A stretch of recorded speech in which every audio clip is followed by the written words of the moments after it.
Now to the new terror warning we have heard about tonight. ABC News has learned of signs that terrorists in Syria and Yemen are trying to create explosives that can be smuggled onto a plane as everyday items.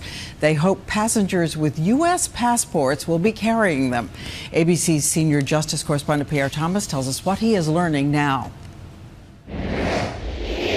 Intelligence sources tell ABC News in lawless parts of war-torn Syria, Al-Qaeda-affiliated terrorists from around the world are now joining forces, trying to build bombs that are virtually undetectable to airport security.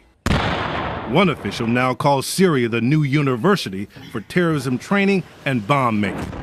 Sources say the radicals are trying to create non-metallic bombs that could be hidden in everyday objects, molded into toothpaste, woven into clothing, or placed in cosmetics.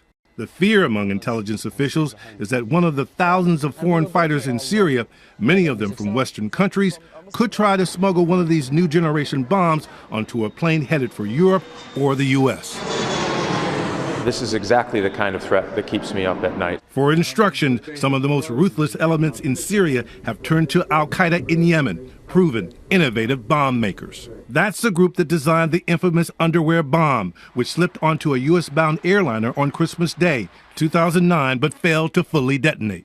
Since then, the intelligence community fears the bomb makers have become even more sophisticated. This collection, this relationship building that you see around the world, that's why those of us who do this for a living are so concerned about the security threat to the United States. I'm still very concerned, as we've talked about before, about Syria as a breeding ground and a staging ground for terrorist groups. While no specific plot has been identified, tonight the intelligence community is redoubling its effort to track any foreign fighters moving in or out of Syria.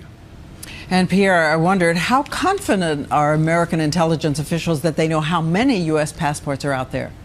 Diane, it's an intensive campaign to track the 70 to 100 Americans who've gone into Syria.